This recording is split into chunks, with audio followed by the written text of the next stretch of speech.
But our top story tonight, India and the United States held high-level 2+2 talks in Delhi today. That means the defense and the external affairs ministries were together with their US counterparts, where the two countries signed a deal which gives India access to American satellite imagery. The defense pact was not the only item on the menu. The focus squarely was on China.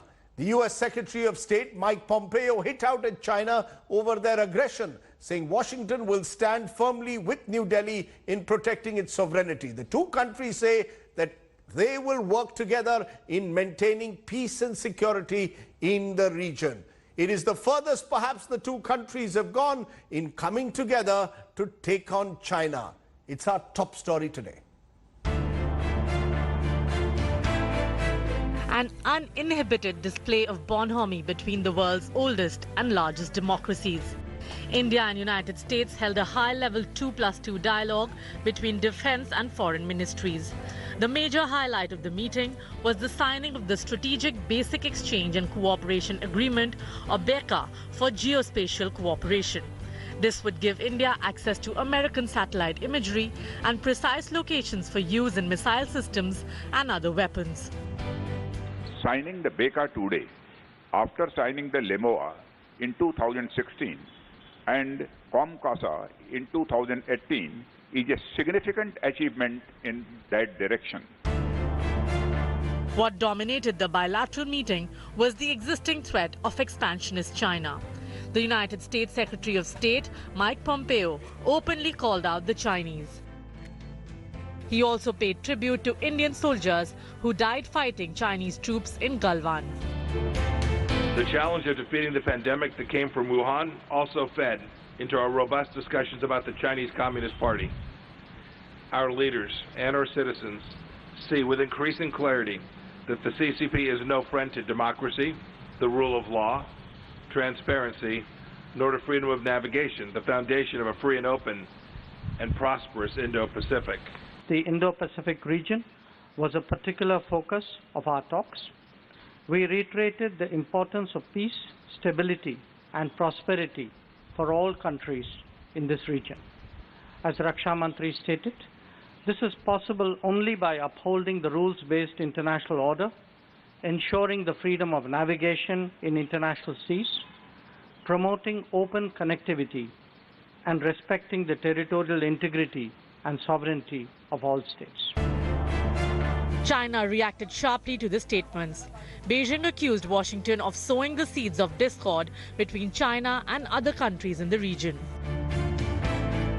India and United States also took on Pakistan for its continuing support to terrorism. Discussions also covered developments in our neighboring countries. We made clear that cross-border terrorism is completely unacceptable. On Afghanistan, India's stakes in its security and stability are evident, as is our willingness to contribute to international efforts to that end. The top officials in Donald Trump's administration also called on Prime Minister Narendra Modi at his residence. National Security Advisor Ajit Doval was also present during the meet. Strong message from India and the United States of America to China as also to Pakistan. The conversations between the two countries focused on strategic cooperation. BECA was signed, but also more importantly, apart from containing China, India focused on terrorism emanating from Pakistan. With VT journalist Ashwini Helen in New Delhi, Geeta Mohan for India Today. Let's raise the first big questions on our big talking point today. Is China now clearly enemy number one for both the United States and India? Can the Quad, which is slowly gathering momentum, contain China? That's India, Australia, Japan, and the United States. Are Mike Pompeo's attacks on China in one sense aimed at the US elections that take place next week? Can those US elections next week in any way impact ties with India and the China focus? Just some of the questions that we're going to raise today. I'm joined by Professor Amitabh Mattu, Professor International Relations at the University of Melbourne and JNU. Also joining me shortly will be Meera Shankar, former Indian diplomat and ambassador to Washington. And I'm also joined by C. Christine Fair, Professor Security Studies at Georgetown University. Dr. Mattu, why don't you take that first? The big question, of course, when I look at that India-US joint statement, efforts to enhance supply chain hit by pandemic, maintain free Indo-Pacific built on rules-based global order, promote security, prosperity in the Indo-Pacific, South China Sea Conduct Code should protect rights of all nations, further strengthen Quad cooperation. Is this all with an eye to contain China in your view? I think it is located in a wider context of providing stability within this region, but clearly, as you pointed out, and which Michael Pompeo had no reservations talking about, potentially hegemonic, belligerent, threatening China is the central focus and concern for both Washington, D.C. and New Delhi. And in many ways, I think this is a bipartisan concern within the United States, as it is indeed in India. I think there's a national consensus that after what happened in Galwan during the summer, there is a sense that we cannot have the same kind of benign relationship with Beijing. Mm-hmm. The challenge, however, is regarding supply chains, because both the United States and India continue to be dependent or continue to have a robust trade relationship with China, even as we speak. You know, I'll come to that trade agreement in a moment, but you made an important point that you believe, Professor Mattu, what the signing represents is a sort of bipartisan consensus, both in Washington and in Delhi, that China remains concern number one. Christine Fair, do you agree with that? That in a sense, whether it's a Democratic administration, Christine Fair, or a Republican administration that comes to power post the 3rd of November, China will remain top priority? Or do you see a fundamental difference in the way the Trump administration looks at it and the way a potential Biden administration might?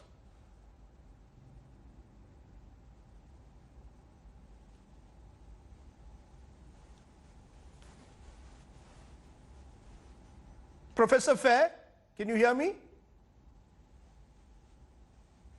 Okay, we'll try and get that line back to Washington. Meera Shankar, why don't you take that? From your long experience, do you believe that there is complete bipartisan consensus both in Washington and Delhi that China must be now seen as, in a way, dare I use the word, enemy number one, a common enemy? Certainly, I think the level of concern about China has been heightened. In India, we have them on our border. They have intruded into our territory as defined by us according to the line of control, of actual control. And there's no sign at the moment that they are prepared to disengage and go back from the areas that they have come into. And you see there were fairly aggressive behavior, not just with India, but also with their other neighbors, be it in the East China Sea or the South China Sea, be it with Japan or Taiwan or Philippines or Vietnam. So this is a pattern where China is becoming far more aggressive in pursuit of what it considers its territorial claims, and also in pursuit of what perhaps they feel is their moment of opportunity, particularly for dominance in Asia. So I think the concern about China has been growing.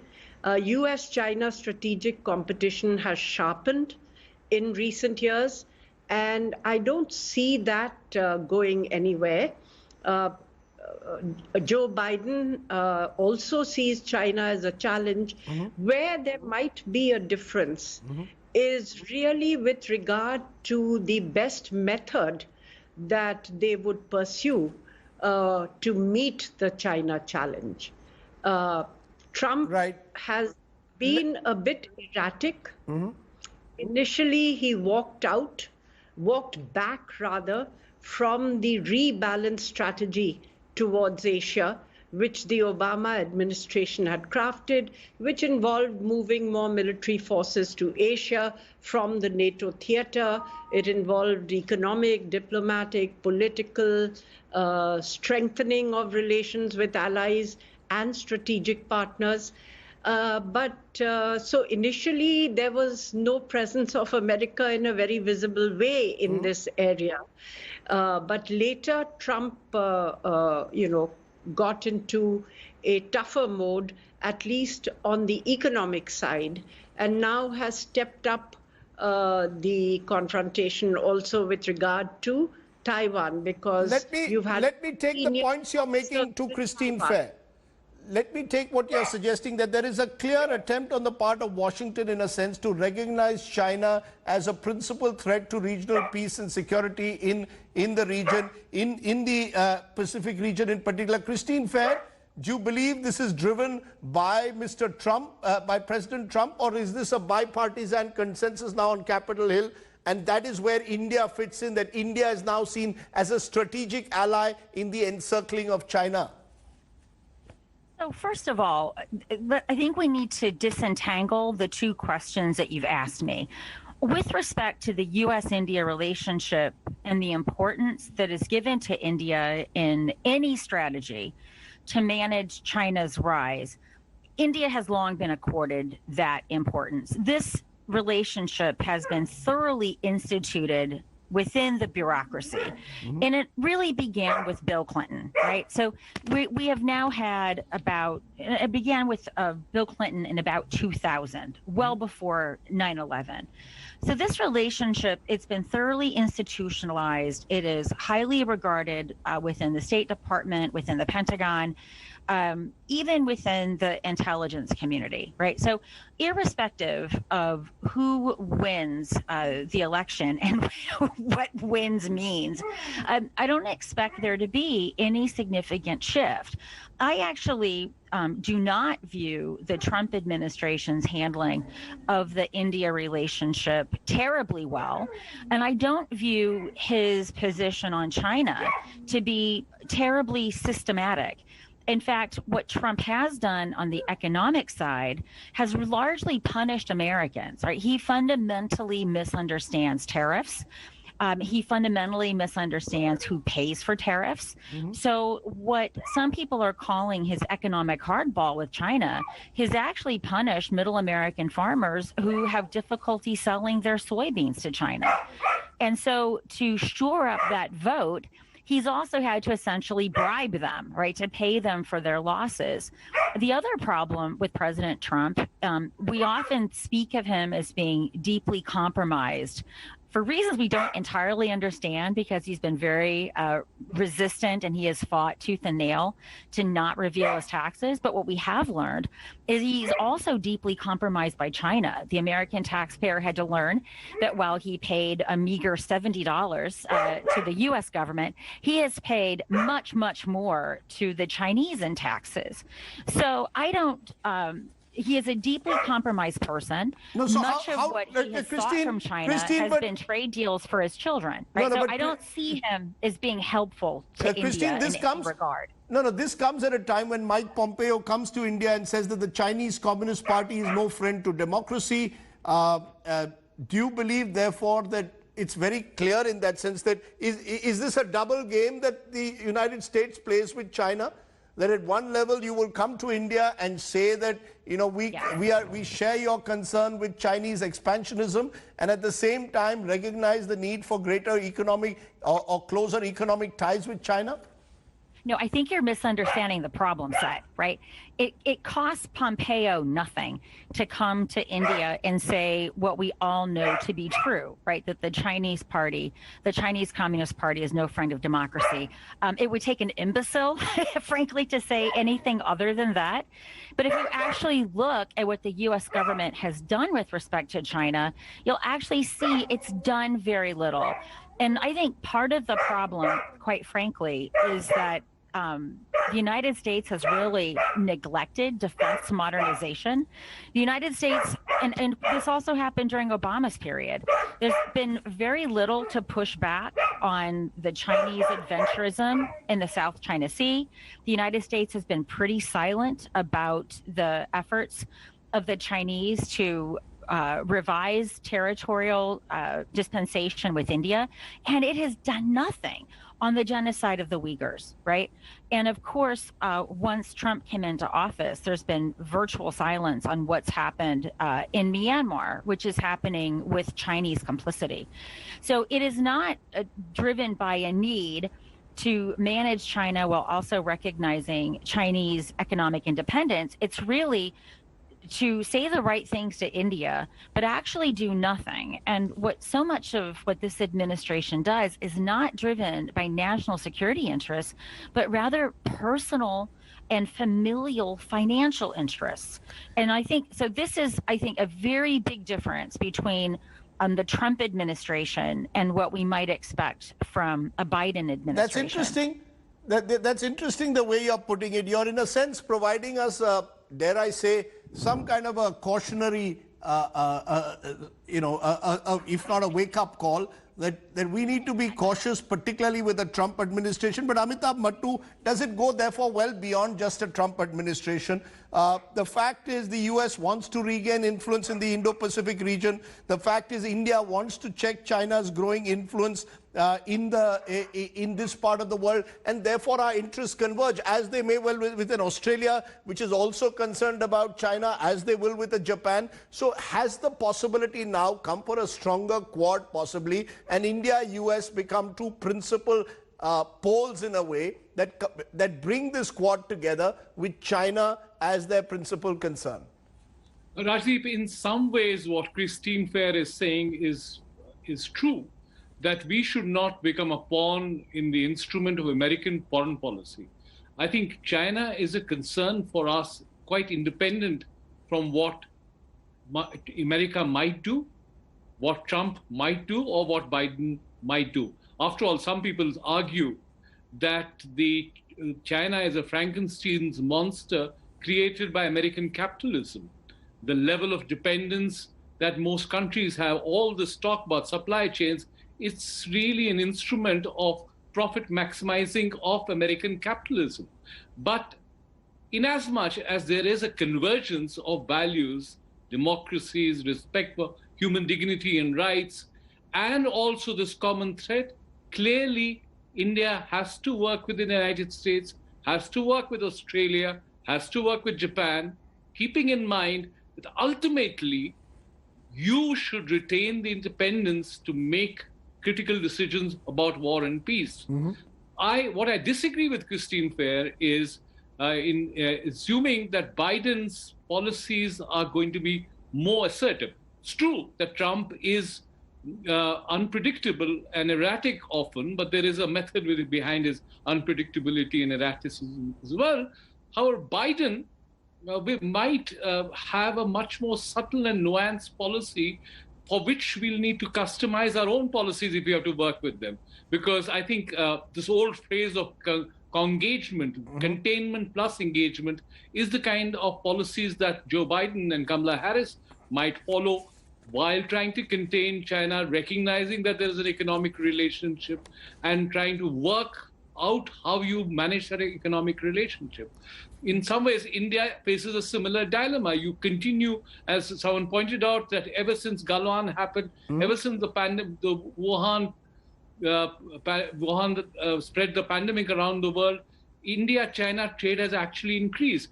There is this contradiction built into a relationship that most countries have with China, which is unlike the United States and the Soviet Union, which didn't have the level of complex interdependence mm-hmm. As China and has with most countries in Southeast Asia, Europe, and North America. So it has to be a much more finessed approach. No doubt about the fact that Xi Jinping is the most authoritarian, totalitarian leader since Mao. Every citizen of China has to read Xi's thoughts, and Xi is systematically marginalizing and perpetuating genocide in Western China, whether it's within Tibet or with the Uyghurs and in Xinjiang. I think there's no doubt about the fact that Xi is going to remain the most authoritarian leader for some more time to come within Asia.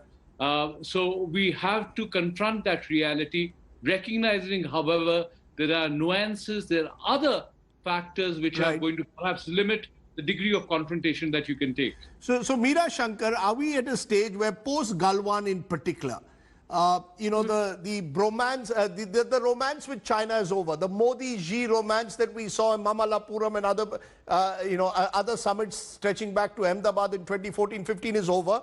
And we have a real politique that recognizes that perhaps this is the moment where our interests converge with the United States, and engagement or containment and engagement is the way forward at the moment. Contain China, engage with the United States is perhaps the way forward. Do you believe that the last 6 months have finally forced us to wake up to this reality of an expansionist China? Yes, I think we now have a more realistic approach towards China and its, potential for doing damage to us. Some of the but can we see the United States, sorry to intervene, can we see the United States as a trusted ally in this process? Look, so as I said, some of the rhetoric about China was a bit delusional to start with, because they were always, elements of an adversary in the relationship that we had with them, because we had an unsettled border and no agreement on where the line of actual control lies. Mm-hmm. So, per se, there was an element of tension and uncertainty about the relationship.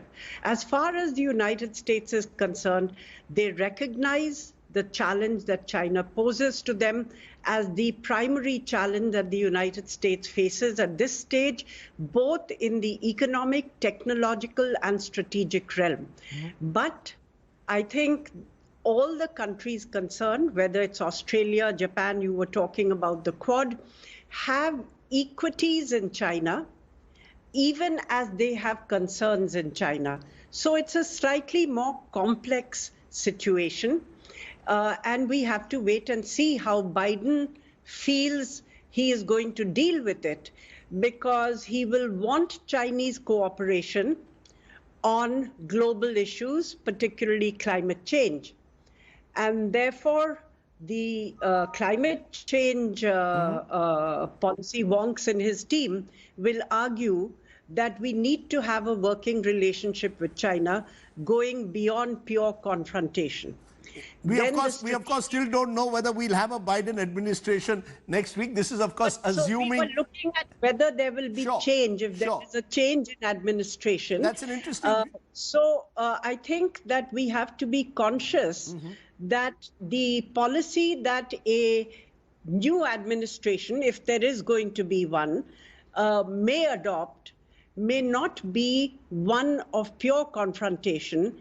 It will be one which will, as Mr. Mattu said, have elements of engagement and elements of containment.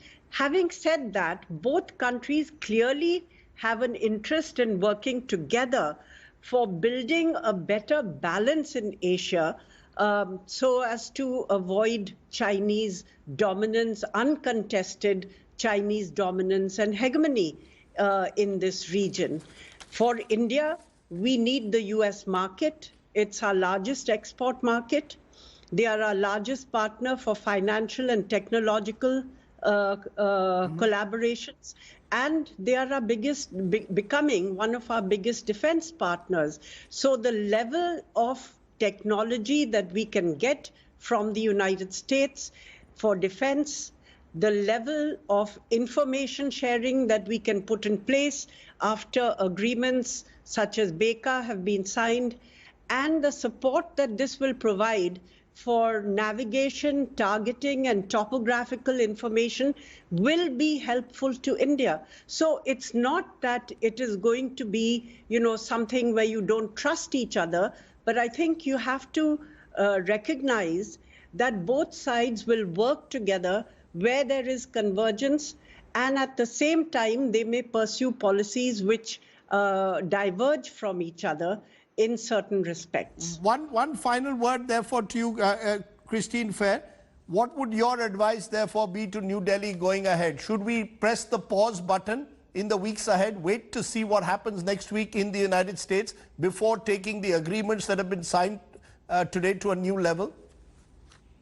like I said, this relationship with India, and I agree with everything, and I apologize, I can't see who the other panelists are, but I agree with everything that's been said. This relationship is not dependent upon who wins the presidential election. It is thoroughly bureaucratized, right? So it is not within the scope of any American president that comes out of this presidential race to change the nature of the U.S.-Indian relationship. And I think this idea that it's going to be overdetermined by one candidate or the other, I don't think that's really true.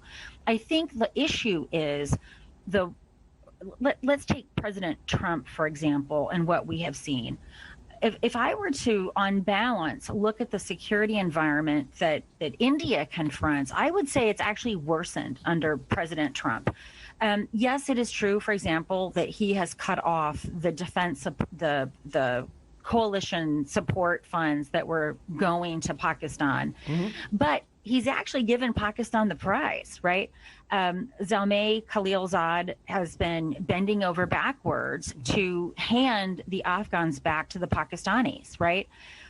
What's happening is just a political kabuki theater so that the Americans don't feel as if they're having a replay of watching Vietnam fall, right? So Pakistan's won strategically.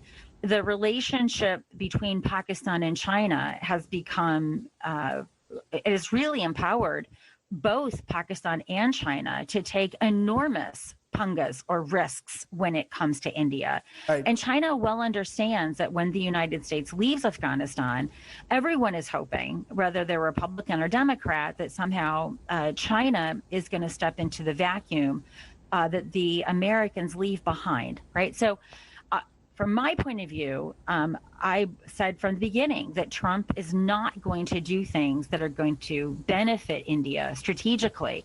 And as I said, and I think your panelists have all made this really clear, one of the things that really has become apparent for people who are paying attention is that we are too economically dependent upon China, right? And it has been said, was it Amitabh Mattu who said that? I apologize, I can't see you. Yes. Right, I think the point that he's made, that China's been empowered by American capitalism, is really spot on. But I would also say that India is in the same boat. At the end of the day, every consumer wants more, but they want to pay less. And China has been able to provide what can be euphemistically called a flexible workforce because it doesn't care about the quality of workers' lives. And they will do what it takes to make products as inexpensively as possible. And I think what the Wuhan, and I do call it the Wuhan, has really brought home that both of our countries, we need to think about medicines as a national security asset. China is, one of the reasons why China has benefited while so many of our economies are in the trash is because China made us ill with its policies, and it's also selling the stuff that we need to take care of our endangered populations, right? So much of, in fact, there's not a single fermentation vat in the United States running out of time, but I've got antibiotics, nor in India. It's all in China. I think all three of you have, in a sense, hit the nail on the head. This is a complex engagement, one that will require nurturing and finessing to a much greater degree. We've seen one step today, but obviously in the months ahead, given China continuing to push ahead with its expansionism, we're going to need to see much more in terms of an Indo-US finessed engagement to ensure that China can be contained. Thank you all very much for joining me here at the top of the news today. I appreciate Christine Fair, Meera Shankar, and Professor Mattu for joining me here on my top news today. Let's turn to our other big talking point today, because tomorrow is the big day when the battle for Bihar begins. The first round of polling will take place in Bihar tomorrow, and ahead of it, barbs are flying thick and fast with Chief Minister Nitish Kumar and Tejasvi Yadav, his main challenger, launching personal attacks. It was Nitish Kumar who, in a sense, took the lead, addressing a rally in Hajipur without naming Lalu. He claimed that there were those who had 9 children. How could they rule Bihar? He accused the RJD chief of having one child after another, and Tejaswi today hit back. Let's listen into both first. किसी को चिंता है 8-8, 9-9 बच्चा बच्ची पैदा करता है, क्या मालूम है किसी को?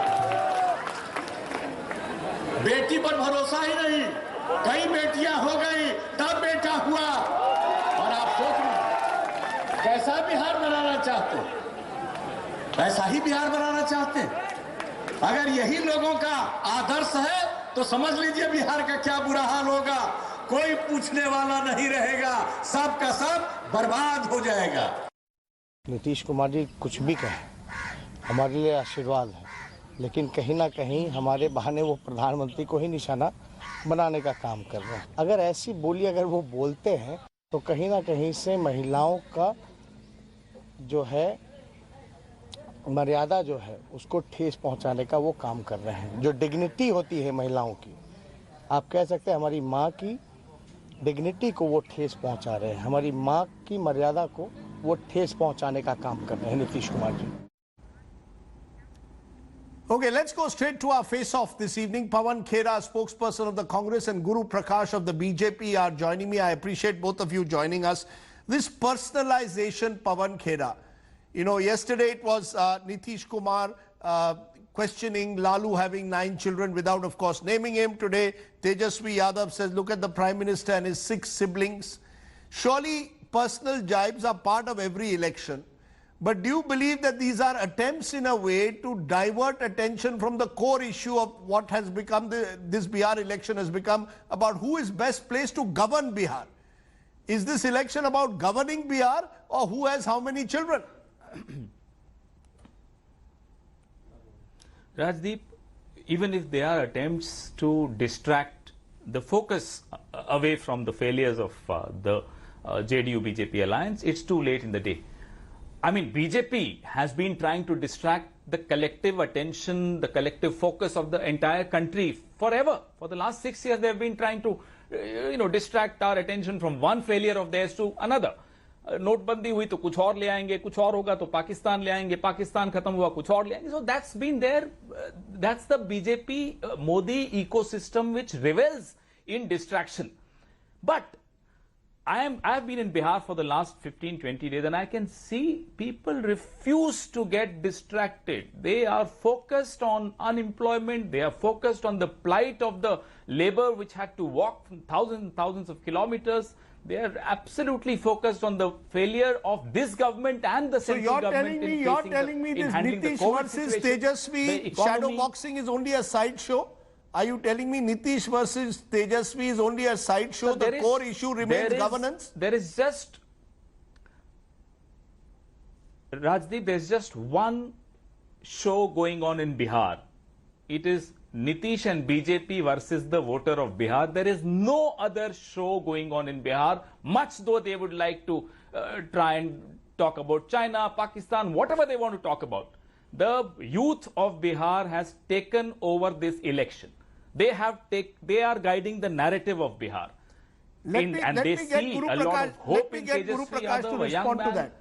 You know, there's a sense, Guru Prakash ji, that even when the Prime Minister was in Bihar, rather than focus on local issues and the performance of the Nitish government, Article 370 was brought in, Galwan was brought in. Is this election about national issues or is it about personal attacks on each other, or is it about the core issue of governance? No, certainly, Rajdeep is recently listening to the observations made by Mr. Khera from the Congress party, and especially the last sentence that he said that this election is about the youngsters of Bihar, the aspirations of the new Bihar. And as a youngster of Bihar myself, as someone who was born and brought up here, and as someone who teaches at the Patna University as an assistant professor, I constantly have this habit of being in touch with the youngsters of the state and what they're thinking. For the first time, Rajdeep ji, through your medium, I would like to tell you this, that I have seen 4 elections and the sort of conversations that were happening around 99 and 2000, around caste, around community, around electoral violence, that has fundamentally shifted toward a constructive and a positive electoral discourse. And this could well be a turning point in the Indian political history. For the first time, a state like Bihar is leading this, and the credit for this certainly goes to the Honorable Prime Minister, who in the last 6 years in his governance at the center has proved that unless until you deliver, unless until you produce what actually the people of India want, you cannot actually survive in the political battle. And the sort of conversation, you see public health, infrastructure, job, these are issues where we are fighting, where we are having debate. So this is a very positive change and I welcome it. As far as the question on Article 370 and some of the other Ram Temple issues that you raised, they have been just now and then. But if you do a statistical analysis of the speeches made by our leadership, they have reasserted that this election is going to be on the real issues, on the clean governance of Shri Nitish Kumar, on corruption-free governance of Shri Nitish Kumar, and how have we delivered on Bijli, Sadak Pani and beyond. Okay, let me take that to Pawan Khera. Pawan Khera, in Nitish Kumar's attack, somewhere there is a reminder that about the Lalu legacy. Is that a legacy you're trying to live down? Every day, Nitish Kumar somewhere tries to remind the voters of Bihar, remember what happened in the 15 years of Lalu. Is that something you're also having to live down in a way, Pawan Khera? Rajdeep, this is the Gujarat model of setting a narrative or trying to upset a narrative. What is the Gujarat model of upsetting a narrative? 70 साल. अरे साहब आपने 6 साल तो बताइए. 70 साल क्या किए जा रहे हैं? Again, 15 साल ये वाले भूल जाइए पिछले वाले. उससे पहले के 15 साल. अरे what about your 15 years? NCRB data, crime, kidnapping, rape. Today we did a press conference, Rajdeep Sardesai ji and I, and we exposed this bogey of 15 साल पहले जो हाल, अरे अभी पिछले 15 साल का जो crime figures आप देखेंगे, you'll be shocked. And this decent professor sitting here is trying to take credit of the changing narrative in Bihar. I'm sorry, this change in narrative in Bihar is despite Mr. Modi and his attempts at distracting, diverting and dividing the society. उसके बावजूद बिहार का नौजवान, he refuses to get carried away by or attempts, silly attempts at times. I mean, somebody as tall as the Prime Minister coming and trying to divide society. Every rally, every election he goes and tries to create conflicts where they don't exist. Where is the, give me an example. Where is the example? The same Prime Minister 5 years ago. You have made a point that the Prime Minister is trying to divide the voters of Bihar. Give me an example. Sir, I am coming to that. Sir, it is the entire ecosystem encouraged and abetted by the Prime Minister and his Godi media. I am sorry, pardon my use of this term. I hate this phrase, but I have to use it because there is no other phrase. The Godi media, see what they have been doing over the last 6 years. But aap Bihar ko hi le lijiye. Did they talk? Did you hear a single debate on the unemployment figures of Bihar before the elections? वो तो अब हम लोगों ने बोलना शुरू किया तो आप लोग सब बोल रहे हैं. कौन बोल रहा था पहले बताइए? Who's talking about the labor? ठीक है, घर पहुंच गए. Post COVID, अभी तो COVID चल रहा है. What is happening to them? How many debates did you see?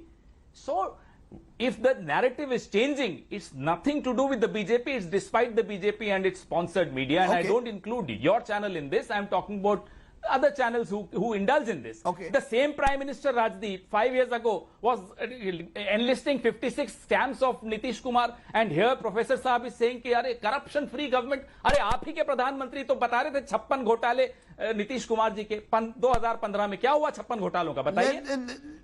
Let Guru Prakash ji respond. Guru Prakash ji, just as the Congress seems to want to live down somewhere Lalu's legacy, you want to now live down Nitish's legacy. Let's be very clear. As we go into voting tomorrow, this election becomes much more about the center than the state. Is that right or wrong?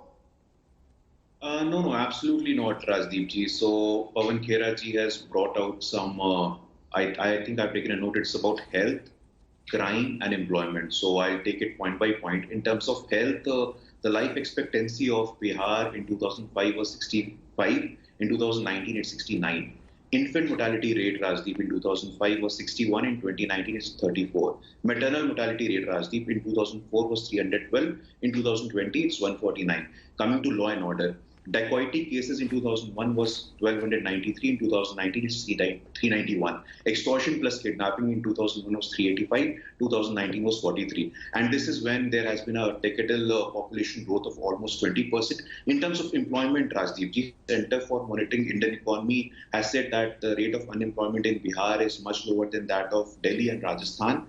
Bihar is 11.9%, Delhi is 12%, Rajasthan is 15%. So as far as the question of data is concerned, I'm very happy that we are having a very positive and a constructive conversation here on your show, Rajdeep. And I don't believe in painting everyone with the same color as my friend from the Congress party was commenting on the state of media in the country today.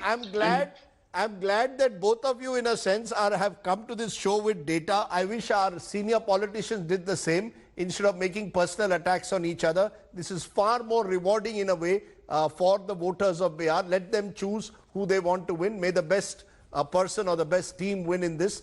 Pawan Kheda and Guru Prakash ji, I appreciate your joining us here the day before the big election. Let's turn to a horrific story that will shock each and every one of you. A brazen murder of a young woman caught on camera in Haryana's Faridabad district. Nikita Tomar had just come out of her college after appearing for an exam in Ballabgarh when she was shot on point-blank range, allegedly by a jilted lover. She died on the spot. This is her story today. Accosted right outside her college, immediately after taking an exam, forced into a car,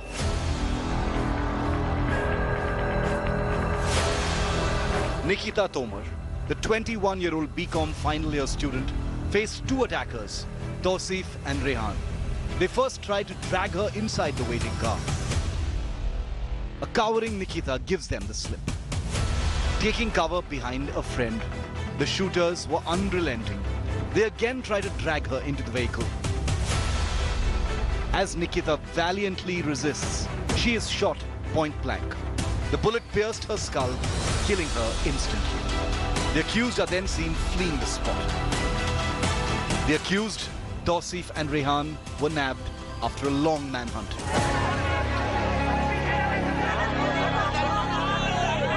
The angry family, which had filed an FIR against Tausif for attacking and trying to abduct Nikita even in 2018, are staging a protest. The family says Nikita was murdered for continuously resisting a so-called love jihad bid. Family and supporters staged sit-in protests blocking traffic.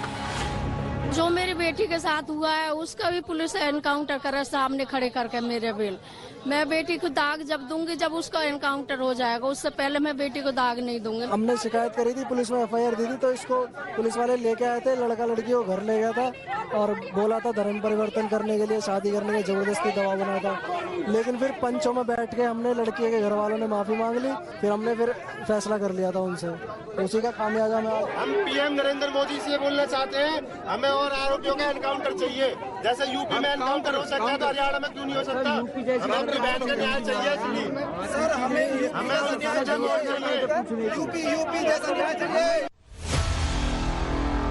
Accused Tausif's uncle is the sitting Haryana Congress MLA Aftab Ahmed from New constituency in Mewat. The Haryana government has promised justice to Nikita, but said it cannot provide personal security to everyone. अपराधी को पूरा सजा मिलेगी अपराधी बल्कि पकड़ लिया गया है बल्लभगढ़ वाला और कोई अपराधी को इस प्रकार से बख्शा नहीं जाएगा। मैं ये नहीं कहता कि ऐसी घटनाएं बंद हो गई लेकिन गत वर्षों से कम जरूर हुई हैं और दूसरी बात ये है कि ऐसी घटनाओं में लगभग 100% हमने कार्रवाई की है। The opposition has hit out at Haryana's Khattar government. शर्म आनी चाहिए ऐसे मुख्यमंत्री को और शर्म आनी चाहिए ऐसी जजप्पा और भाजपा सरकार को। क्या बेटियां इस प्रकार से महफूज होंगी? The brazen daylight murder highlights how criminals are getting fearless while targeting women. How many Nikitas before India's daughters are safe? With Tanushri Pandey and Arvind Ojha in Ballabgarh, Haryana, Bureau Report, India Today. Complete shocker there from Haryana. Let's leave you with our image of the day before we come back with the news unlocked, where our focus will be on which are India's cities which are the worst Indian cities when it comes to filthy air. But here is something that's not filthy. This one is an image that comes from NASA's Sophia Observatory, which has spotted water on the sunlit surface of the moon. This discovery indicates that water may be distributed across the lunar surface, and it is not limited to cold, shadowed places. It's our image of the day, that wonderful image that you get of water on the moon. Thanks for watching. Bye for now. Stay well, stay safe.